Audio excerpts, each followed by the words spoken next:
à devenir des vecteurs de changement réels et positifs liés d'une façon directe et indirecte à nos activités de base.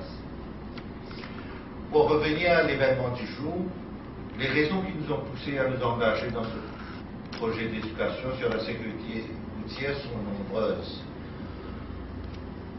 Je vais citer quelques-unes de ces raisons. Bon, premièrement, le nombre d'accidents. Vous êtes non sans savoir que pour les mauvaises raisons, on est sur le Guinness Book of Records, avec environ 150 fatalités par an, donc qui nous place parmi les pays les plus dangereux en termes de fatalité. Et oui, Vivo Energy dedans. Nous, à Maurice, à travers notre flotte de véhicules, de gaz, de carburant, on est en train de parcourir 2 millions de kilomètres par an. Donc, pour ce faire, nous avons des séances de formation pour nos chauffeurs qui sont attestés, accrédités d'être des professionnels dans le domaine du driving. Mais professionnel, ça ne suffit pas d'avoir des chauffeurs professionnels. Il faut quand même œuvrer dans l'environnement dans lequel ils opèrent. Comme on dit, the strongest chain is as strong as its weakest link. Donc, pour nous, c'est nécessaire de toucher un peu la population, la masse. D'où le pourquoi d'avoir cette session au-delà de nos chauffeurs à nous. Donc, le plus de personnes qu'on puisse atteindre, le mieux c'est. Ensuite, nous sommes convaincus que l'éducation est le moyen idéal par lequel enfants et adultes peuvent devenir des acteurs de la transformation de la société. L'éducation constituant une voie essentielle pour sortir de la pauvreté et construire un meilleur futur. Ensuite, dans la mesure où les jeunes sont des usagers particulièrement vulnérables, les jeunes ont besoin d'une attention particulière. Ils constituent un groupe d'âge usé récepteur, idéal des messages préventifs. Non seulement ça prophétise plus facilement la nécessité de changer ce comportement et d'attitude, ils sont aussi aptes à transmettre ce message à leurs parents, à influencer le parent à bouger dans cette direction, dans ce besoin de changer. D'où notre vision de nous engager dans une démarche d'éducation. Outre le fait de devenir plus responsable sur nos routes, en tant que piétons, cyclistes et éventuellement en tant que conducteurs de demain, les jeunes seront amenés à développer d'autres capacités par le biais de ce concours. Donc ce n'est pas simplement l'aspect sécurité qui est envisagé, il y a aussi d'autres objectifs. Par exemple, les jeunes petits et grands sont invités à travailler en équipe. On va toucher toutes les institutions éducatives, on parle de à peu près 500 institutions. Donc, travailler en équipe, et qui dit travailler en équipe, c'est d'apprendre à communiquer, à discuter, à partager ses idées, à écouter celles des autres et trouver un compromis. Aussi, ce projet va faire appel à leur créativité. Ils auront à réfléchir en groupe sur un thème donné sur la sécurité routière et les traduire en dessin et en mots. On parle souvent de run race, mais ce projet va aussi aider à faire une autre expérience. Donc on a prévu que pour les écoles secondaires seulement, les élèves qui seront primés des 5 projets primés auront la chance unique de développer leur projet en les adaptant à l'écran. Selon la technique d'animation 3D, donc c'est quand même une nouveauté, et ils seront encadrés, ils auront des bourses études encadrées par des professionnels pour pouvoir se permettre à s'aventurer dans ces tâches. Et qui sait, peut-être demain, certains de ces jeunes tuteurs choisiront d'embrasser ce métier, ils découvriront. Donc ce sera certainement une nouveauté. Ce sera l'expérience d'une vie enrichissante que de pouvoir réaliser eux-mêmes ce clip 3D sur la sécurité routière. Et donc ce sera un peu un bottom-up approach. Ce sont les utilisateurs qui viendront dire qu'est-ce qu'ils veulent comme message. Donc pour clore, je voudrais remercier le ministre Panouari pour son soutien à notre projet, pour sa présence aujourd'hui, despite the fact qu'il vient de rentrer, je crois, hier, malgré ce calendrier chargé. Un grand merci à M. Ben Bentibili, avec qui nous travaillons depuis de longues années sur la sécurité routière pour sa collaboration et précieux conseils tout au long de ce projet. Sans eux, le projet n'aurait jamais vu le jour. Pour les jeunes, aujourd'hui, c'est le début d'une grande aventure, d'une grande opportunité qui s'offre à vous. Je les encouragerai vivement d'y participer en grand nombre. Bonne chance à tous. Merci.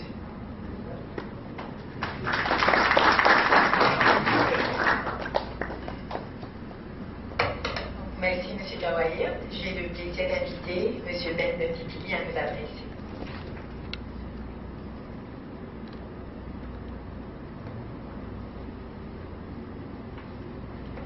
Merci beaucoup. Docteur Vincent Panwari, ministre de l'Éducation et des Ressources humaines.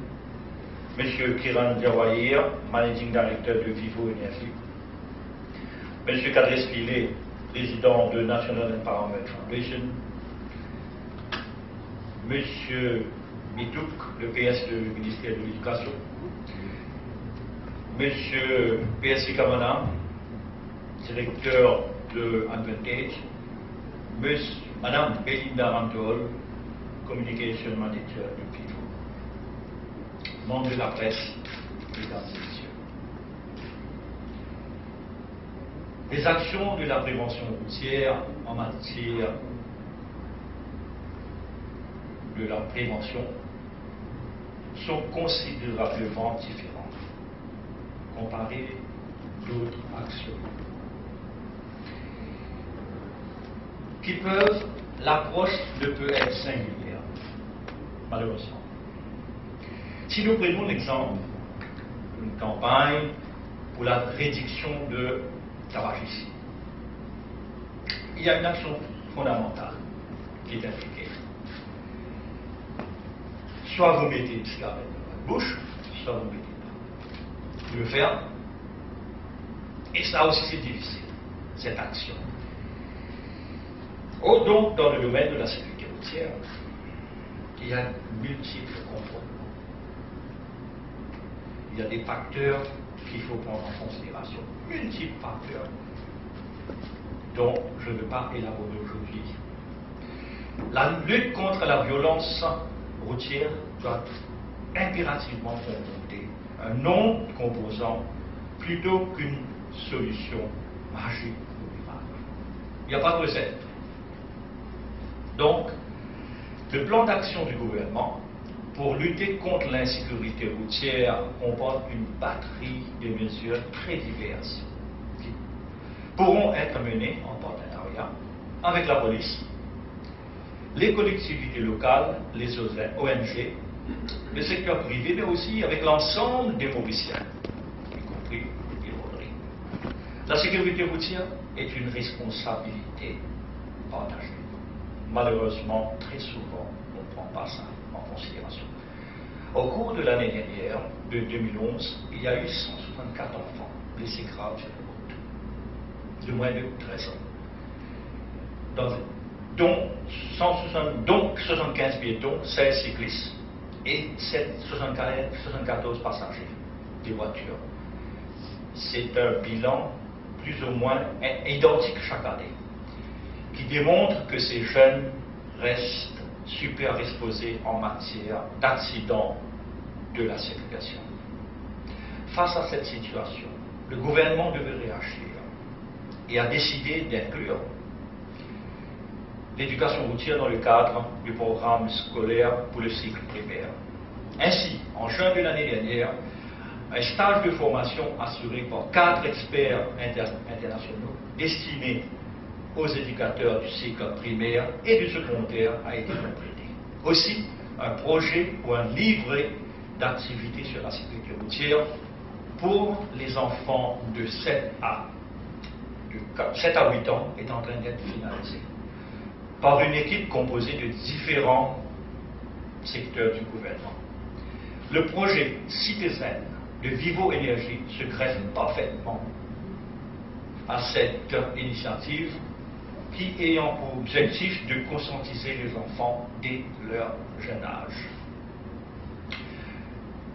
J'invite tous les élèves du primaire et du secondaire à participer pleinement dans les compétitions de Citizen pour dire assez. Stop à cette hécatombe sur le route. Je voudrais ici ouvrir une petite parenthèse pour dire que M. Kiran Jawahir vient de mentionner que depuis très très longtemps on travaille ensemble. Ça fait environ une vingtaine d'années, même plus, qu'on travaille avec Vivo, auparavant Shell, où nous avons initié pour la première fois à Maurice, il faut le dire, je me réjouis de ça, où on a initié la conduite défensive à Maurice. On avait introduit, c'est là qu'on a introduit à Maurice, là. J'étais encore sergent, on avait commencé ça. Je ne dis pas ça pour faire de la publicité, tout simplement pour vous dire qu'il y a eu un gros travail derrière avec nos partenaires. Et aujourd'hui, je me réjouis de travailler encore une fois, de collaborer encore une fois avec Vivo Énergie sur un projet de cette envergure, où on commence par l'enfant. Car, je l'ai dit, je le répète encore une fois, il est inutile de préparer un enfant pour la vie si on ne lui donne les moyens de la conserver. Donc je souhaite bon courage à tous les participants et encore une fois, je dis merci au ministère, au ministre de l'Éducation, M. Vincent Banouari, qui très souvent, j'ai de pour parler avec lui pour dire on va aller de l'avant et il a l'écoute. Et je dirais merci encore à Vivo Énergie, bravo, et allons ensemble, comme on dit, ensemble, nous capables. Merci pour votre attention.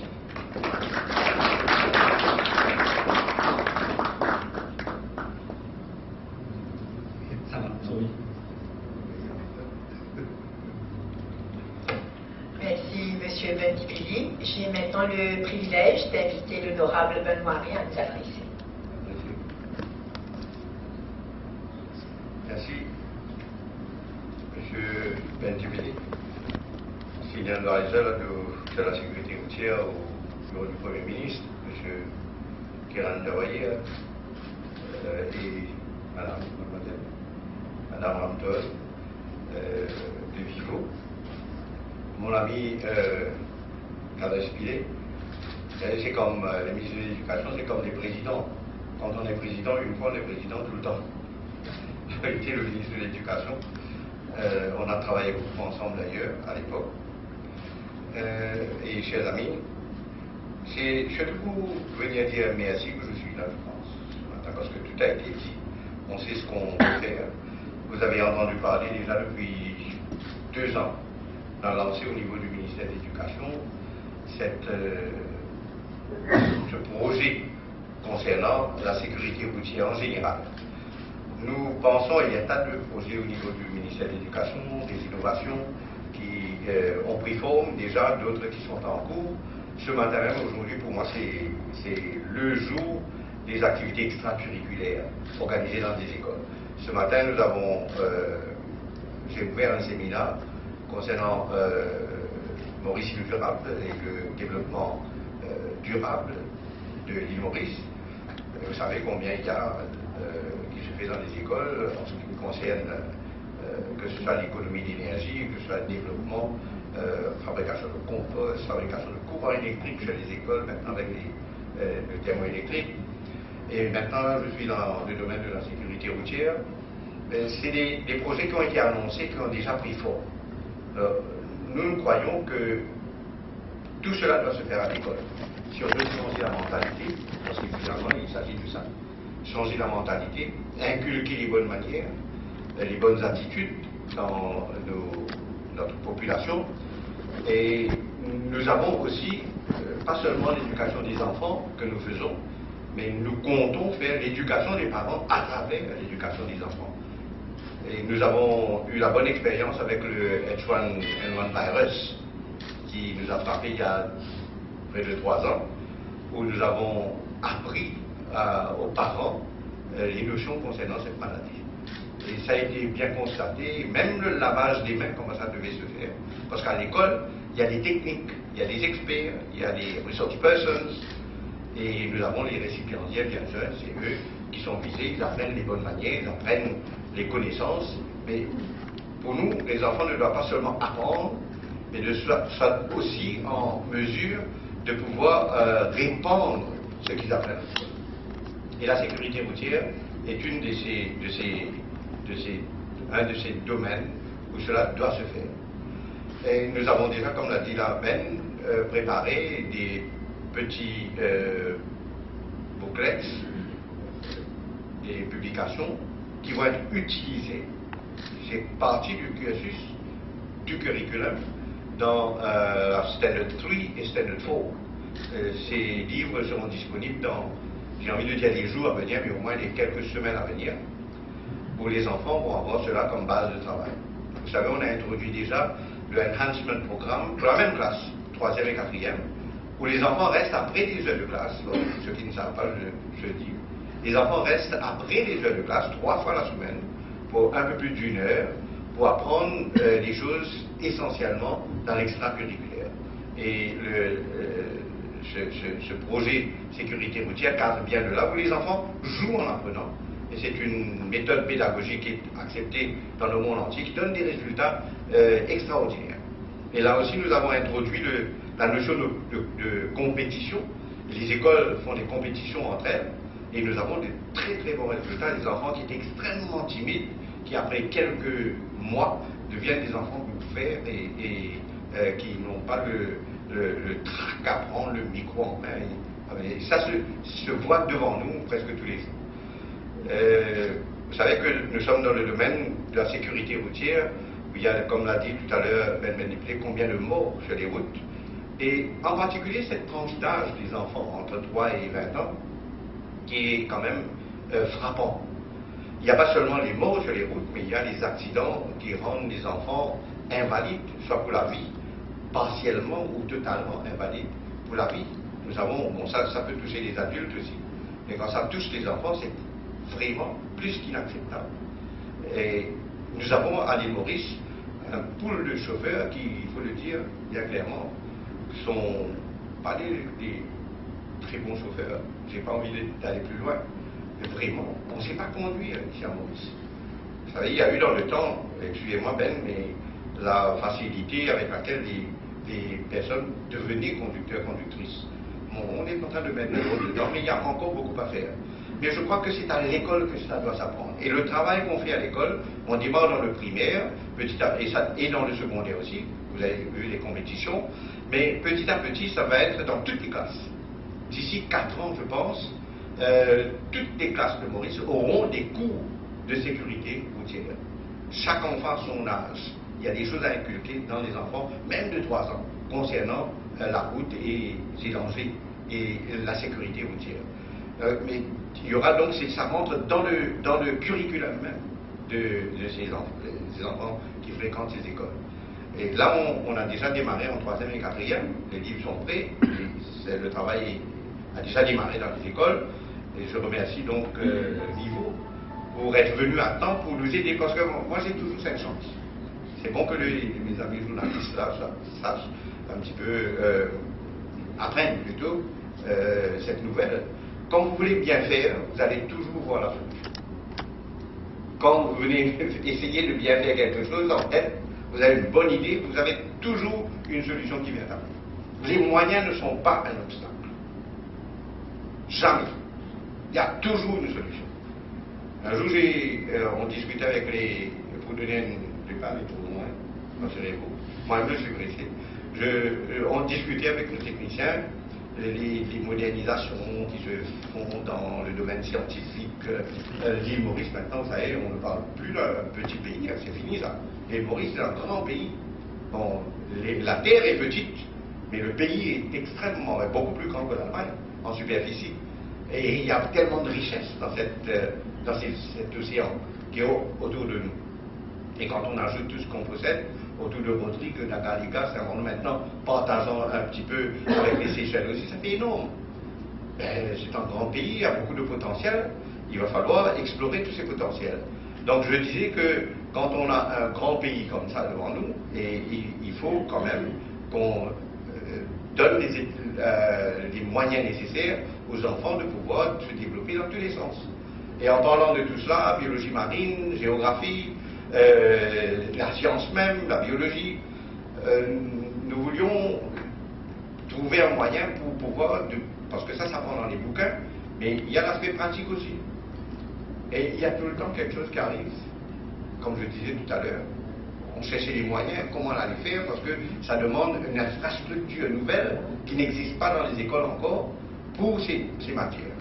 Et voilà qu'il y a un grand capitaine qui vient me rencontrer, parce qu'il m'a entendu parler quelque part, il est venu m'apporter un projet, je coupe une longue histoire, pour dire que là vous allez entendre, après ça peut-être dans 2-3 semaines, on va lancer un autre projet, que j'ai annoncé déjà, où les écoles secondaires de Maurice auront chacune pour elles un laboratoire qui se trouverait dans l'océan Atlantique. C'est incroyable. La cloche sonne, il y a la classe pratique. La classe pratique va se faire dans un laboratoire, mais le laboratoire ne se trouve pas à Maurice dans l'école. Le laboratoire se trouve à distance, dans l'océan Atlantique. Il y a un float, on appelle ça un float, ou bien des drifters qui sont plongés dans l'océan et ils peuvent aller jusqu'à pénétrer dans la mer jusqu'à 1,5 km et puis recueillir des datas, envoyer ça aux enfants, ils vont faire travailler leur esprit, on va les mettre en compétition là aussi, hein. Mais ils vont pouvoir nous prédire le temps qu'il va faire demain, comme le fait la météo. Et là, ils auraient le résultat, copie corrigée le lendemain, s'ils me disent que la pluie tombera au ciel et puis il n'y a pas eu de pluie. Ça veut fait. Ça, on est en train de faire. Mais vous savez, mettre un laboratoire pour chaque école dans l'océan, combien ça aurait coûté? Et pourtant, c'est fait. Maurice a eu ça comme. Parce que ils m'ont entendu parler, ils ont travaillé le range, et puis ils sont venus me proposer un projet, et c'est pour la Fonds-Justice, s'il vous plaît, que ça se fait. Donc, projet pilote, pour l'île Maurice. Et ce projet, ce laboratoire dure 10 ans. Donc, ce n'est qu'après 10 ans qu'il va falloir envisager le changement du laboratoire. Je suis sûr que c'est parti pour l'éternité. Ça va être renouvelé comme ça. Pour finir, je vais vous raconter une toute petite histoire. Vous savez, je suis député de la région de Maïbou, Plaine-Magnan. À Maïbou, il y a un endroit qui s'appelle Villenoy. Et Villenoy est relié à Maïbou par un pont, le pont Cavendish, qu'on appelle le pont Villenoy. J'étais député, je n'étais pas ministre encore, je suis devenu ministre 10 ans après avoir été député parce que je voulais apprendre le rouage. Je n'ai pas voulu devenir ministre, même si ce n'est pas moi qui décide, mais il y a eu des propositions, je n'ai pas voulu. Parce qu'il faut apprendre les rouages de l'Assemblée nationale. J'ai mis du temps, mais en tant que député de l'opposition ou de backbencher du gouvernement, j'ai assumé ces fonctions, je faisais passer mon temps à l'Assemblée à poser des questions. Je ne sais pas si M. Pillet était ministre quand moi j'étais backbencher, peut-être, non? Ministre de l'Industrie, c'était pas moi, je n'étais pas encore député à cette époque-là. Mais je posais des questions. Il y a eu un jour des enfants qui ont été coincés par un autobus sur le trottoir qui est sur le pont de la ville. Bon, bien sûr, je posais des questions à l'Assemblée, etc. Qu'est-ce qu'on est en train de faire? Et finalement, c'était un accident de circulation dramatique. Et j'ai vécu cela en tant que député.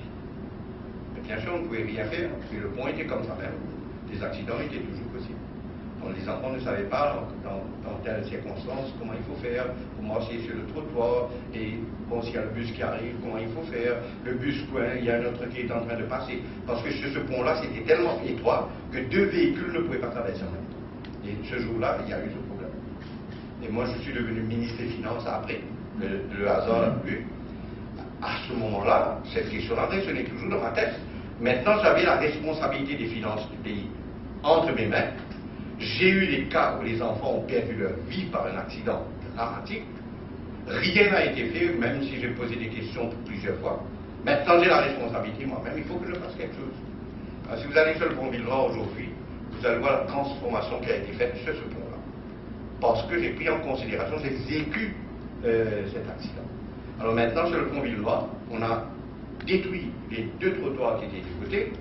Ce faisant, on a gagné combien de fois 3 pieds, 4 pieds, à peu près 7 à 8 pieds, feet, on a gagné, et on a laissé maintenant la possibilité des véhicules de traverser. Bien entendu, pour les piétons, on a mis 2 ponts suspendus à côté. Et c'est devenu joli en plus. 2 ponts suspendus le long de presque 100 mètres, Et bien sûr, on avait ajouté des lampadaires, etc. C'est une beauté aussi pour la région et ça a résolu le problème. Mais c'est un problème de sécurité routière. Il fallait y penser. Donc, je voulais finir un petit peu mon exposé là-dessus. Pas un exposé, mais je suis venu, comme je le disais tout à l'heure, je vous dire merci. Et nos amis viennent attendre. C'est une autre forme de CSR. C'est bon que mon ami Cadre Spilé soit là. CSR peut-être plus intellectuel que vous devez quand même dépenser derrière, mais c'est plus pour aider un projet sur le plan intellectuel de prendre forme dans les écoles.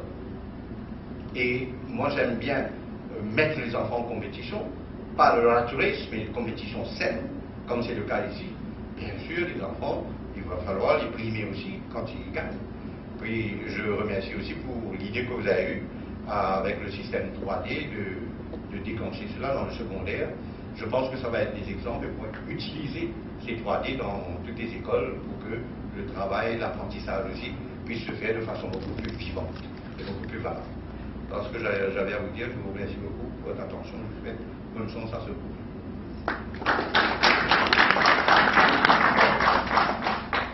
Merci, Monsieur le Ministre. Je vais maintenant faire une brève présentation du projet. Très brève, je vais éviter de dire ce qui a déjà été dit.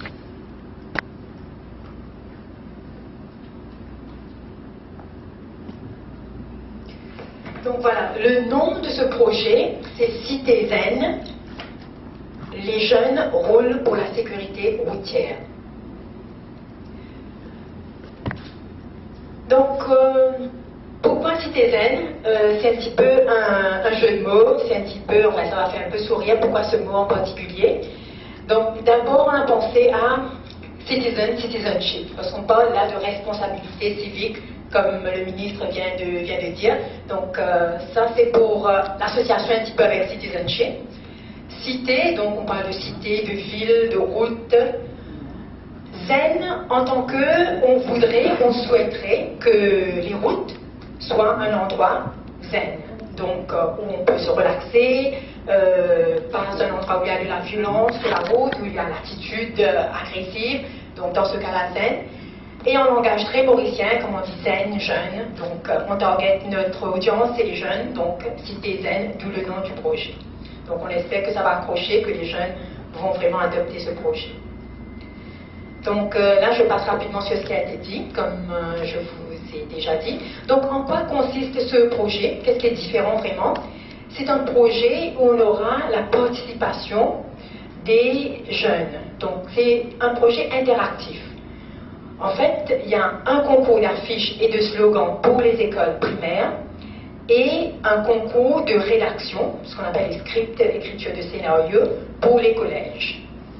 Et cette compétition touche toutes les écoles, aided, non-aided, Maurice, Rodrigue et Acadéga, toutes les écoles.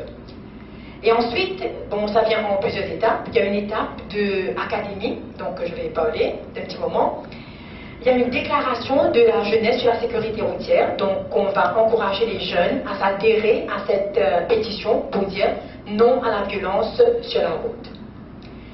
Et une fois que les affiches vont être sélectionnées, les nominés, les gagnants, on aura une exposition d'affiches qui pourront faire le tour des écoles éventuellement.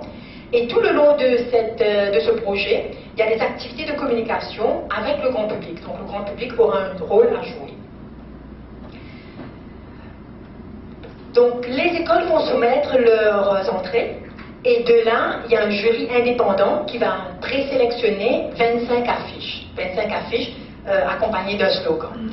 Ces 25 affiches seront ensuite postées sur un site. Donc on va aussi lancer un site qui sera dans un premier temps ouvert aux écoles. Donc les écoles vont avoir toutes les informations sur la compétition sur ce site et très bientôt le site sera ouvert au public.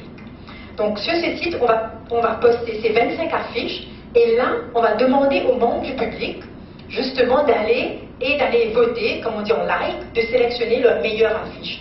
Et les gagnants, donc les 3 meilleures affiches, excusez-moi, voilà, les 3 meilleures affiches vont être primées dépendant du vote du public. Donc là, on voit un petit peu les jeunes, parlons à leur entourage, leurs voisins, leurs amis, la famille, va sur le site, regarde mon poster, regarde les autres, regarde ce que... Donc ça va vraiment créer cet engouement, c'est ce qu'on recherche, hein. C'est pas juste dans un seul sens, mais dans les deux sens. Et là, bien sûr, il y aura des récompenses alléchantes pour les 3 gagnants.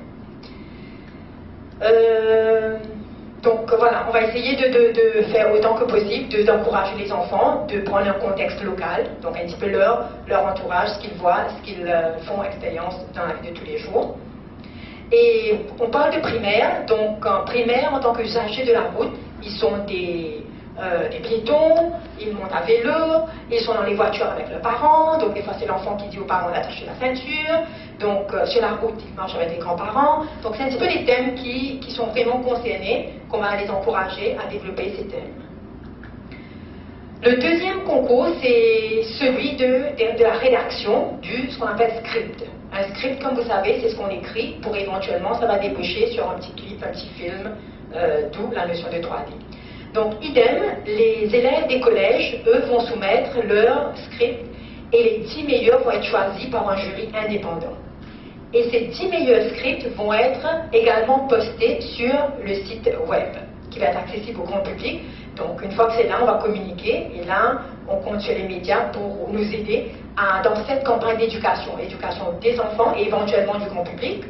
Et on pourra aller sur ce site web et aller voter pour les meilleurs scripts. Donc tout le monde, indistinctement, jeunes, moins jeunes, on pourra tous aller voter pour choisir les meilleurs scripts. Et là, les 5 meilleurs scripts, donc sélectionnés par le grand public, ils vont bien sûr être récompensés. Et là, il y a maintenant la deuxième étape, eux, ils vont continuer l'aventure. Bon, ça c'est un petit peu les thèmes sur lesquels les secondaires pourront travailler. Donc c'est un petit peu les thèmes les causes les plus majeures d'accidents de la route. L'excès de vitesse, alcool au volant, utilisation de téléphone, etc. Donc c'est 15 candidats, parce que quand on dit une équipe est formée de 3 élèves du collège, donc si on dit qu'il y a 5 qui sont primés, les 15 candidats, là, ils vont continuer l'aventure pour aller dans ce qu'on appellera une académie. Donc là, c'est là qu'ils vont être formés pour aller créer des clips. Quand on dit des clips, les 3D, c'est un petit peu comme les petits films qu'on voit à la télé, hein, de 30 secondes à 1 minute. Et ils vont avoir l'encadrement et le soutien de professionnels pour ce faire. Donc, ils vont aller dans cette académie, apprendre à écrire les scénarios de manière professionnelle, de développer ce qu'on appelle les storyboards. Comme vous savez, avant de faire un film, on a des storyboards, les effets spéciaux numériques, donc que nous-mêmes, nous n'avons jamais fait, mais c'est une expérience de lifetime. Ils n'auront jamais l'occasion de faire une chose pareille à cet âge, ou même peut-être en tant qu'adultes. Et c'est l'intérêt de vraiment les avoir dans ce projet. Et une fois qu'ils auront réalisé ces petits clips, et pourront même utiliser leur voix en tant que voice-off pour ces clips, les 5 clips vont être à ce moment-là postés sur le site. Donc une fois que les clips sont réalisés, après plusieurs mois, ça va être posté sur le site, accessible à tous. Et ces clips en tant que dessin animé, ça intéressera tout le monde, du plus petit au plus âgé. Donc tout le monde, et les messages vont être des messages simples que les enfants comprennent, que les enfants ont partagé et que nous-mêmes, on va être amenés à apprendre à travers ça. Donc voilà un petit peu ce qu'on appelle un snapshot du site qu'on va lancer. Donc ce site, comme je dis, ça va être accessible aux enfants dans un premier temps et après à tout le monde, à le grand public. Donc c'est très graphique comme vous voyez parce qu'on parle là des jeunes, des enfants, très graphiques, très colorés. Et à partir de là, c'est dessus qu'on va éventuellement poster tous les œuvres qui seront primées. Donc ça c'est une activité. Une deuxième activité, donc c'est là qu'on a aussi mis une déclaration de la jeunesse pour la sécurité routière, pour que les jeunes disent non à la violence sur les routes. Et cette déclaration, on va encourager, en fait c'est un challenge qu'on pose en tant que, enfin tout le monde, pas juste Vivo Énergie, pas juste la Security Unit, pas juste le ministère, et pas juste les jeunes, donc tout le monde, c'est qu'on va dire oui, on va s'adhérer à cette déclaration pour dire non à la violence sur nos routes. Donc maintenant, j'ai le plaisir d'inviter l'honorable ministre Benoît Rie, M. Kiran Jawahir et M. Ben Bentikili à dévoiler cette déclaration qui va être à se communiquer un petit peu à travers la presse, les écoles, pour le grand public.